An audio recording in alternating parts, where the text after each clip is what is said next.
রাজপথে ইনশাল্লাহ আমরা সংসদের সামনে উপস্থিত হব। যেদিন উপস্থিত হব ওই দিনে বাংলাদেশে ইনশাল্লাহ জুলাই সনদ বাস্তবায়ন করে ছাড়বো ইনশাআল্লাহ। গত নির্বাচনে গণতান্ত্রিক বাংলাদেশের যাত্রাটা ব্যাহত হয়েছে।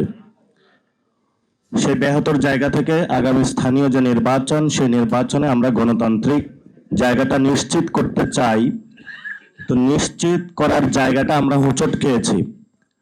আপনারা জানেন যে বিএনপির যে নির্বাচনী একটা টিম ছিল বা কমিটি ছিল, সেখানে একজন শামসুল আলম নামে একজন ব্যক্তি ছিলেন। উনি রিটায়ারমেন্টে গিয়েছেন, ওই কমিটিতে বিএনপিতে যোগ দিয়েছেন, কাজ করেছেন। সরকার তাকে অতিরিক্ত সচিব পদে আবার নির্বাচন কমিশনে নিয়োগ দিয়েছে। নির্বাচন কমিশন একটি সাংবিধানিক প্রতিষ্ঠান, এটাতে নিরপেক্ষতা বজায় রাখতে হয়।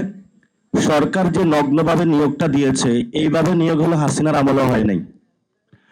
এবং সরকার চিন্তা করছে যে 3 বছর পরে অথবা 5 ইয়ার্স পরে যে ইলেকশনটা হবে, সেই ইলেকশনের জন্য তাকে প্রস্তুত করা হচ্ছে। উনি ওই সময় যাতে সচিব থেকে একটা নগ্ন হস্তক্ষেপের মাধ্যমে আরেকটা হলো আমি দামি নির্বাচন করতে পারে। ফলত গত 17 বছর তারা যেই গণতন্ত্রের কথাটা মুখে উচ্চারণ করেছে, এটা একটা ভুয়া জিনিস ছিল।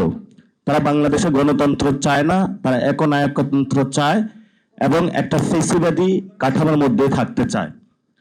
দ্বিতীয়ত যে বিষয়টা আমরা এই সংসদে শুরুতেই বলেছিলাম চুপ্পুকে বাদ দেওয়ার জন্য, কিন্তু তারা দেয়নি। 5 মাস পরে এখন কথা হচ্ছে, তাহলে তারা চিন্তা করছে নেক্সট যে ইলেকশনটা হবে, সেই ইলেকশনের জায়গায় নির্বাচন কমিশনে যাদের নিয়োগ মেলা বিধান অনুযায়ী সেখানে রাষ্ট্রপতির জায়গাটা থাকে।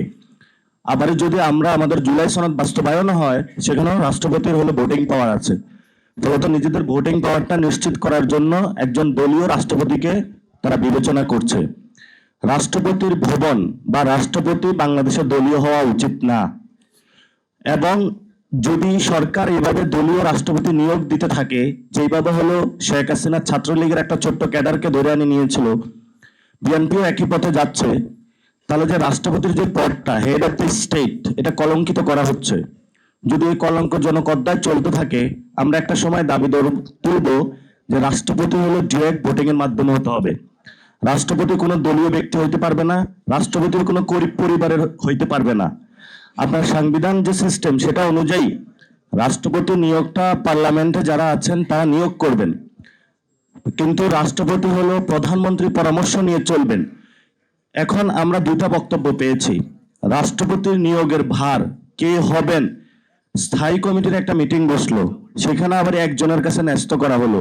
তাহলে পুরা বাংলাদেশের মধ্যে 18 কোটি মানুষের মধ্যে একজনের দায়িত্ব হলো রাষ্ট্রপতি হলো নিয়োগ দেওয়া।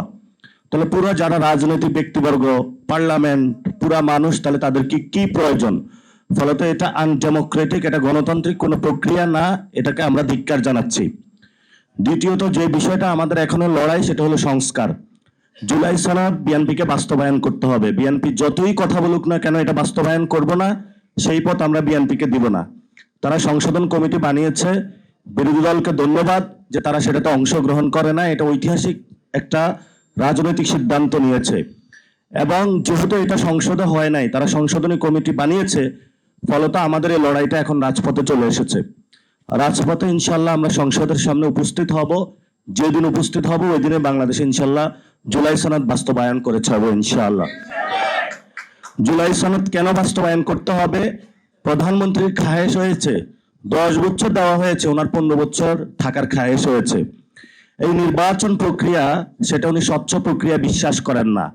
আমরা বলেছিলাম যে গত 17 বছরে শুধু বিএনপি অথবা জামাতের নেতাকর্মী হওয়ার কারণে কেউ বিচারালয়ে গিয়ে বিচার পায়নি। আমরা এটা আর নতুন করে দেখতে চাই না। সেজন্য আমরা বলেছিলাম আলাদা সেক্রেটারিয়েট কমিটি করতে হবে, সেক্রেটারিয়েট বিল্ডিং থাকতে হবে বিচারালয়ের। সেটা করাও হয়েছিল, কিন্তু বিএনপি সরকার এসে বাতিল করেছে। প্রত্যেকটা জায়গায় আমরা আনডেমোক্রেটিক সিস্টেম দেখতে পাচ্ছি, অগণতান্ত্রিক শাসন ব্যবস্থার দিকে যাচ্ছে। ফলত এই সরকারকে জুলাই সনদ বাস্তবায়ন করতে বাধ্য করতে হবে। কারণ তারেক রহমান যিনি বলেছেন যে জনগণের ভোটে উনি নির্বাচিত হয়ে প্রধানমন্ত্রী হয়েছেন, এই ভোট একটা ভোট ছিল না, 2টা ভোটে হয়েছেন। ফলত একটা ভোট মানবেন আরেকটা মানবেন না, এই সুবিধা আপনাকে অত দেওয়া হবে না। যেটা সত্যি বাংলাদেশের মানুষ ভোট দিয়েছে, আপনাকে ওইটা মানতে হবে। যদি না মানেন, তাহলে যেই গদি জনগণের, সেই জনগণের গদি জনগণ ফেরত নিয়ে নিবে। অনেকেই সরকারি অফিসে বসেছে, মন্ত্রী, এমপি, প্রধানমন্ত্রী গদিতে বসে মনে করা শুরু করছে এটা আমার গদি। এই গদিতে অনেক লোক গিয়েছে এসেছে, গদিটা হলো ক্ষণস্থায়ী। এই গদি বাংলাদেশের জনগণের, ফলত বাংলাদেশের জনগণের গদিতে যারা বসবে বাংলাদেশের জনগণের পক্ষেই থাকতে হবে।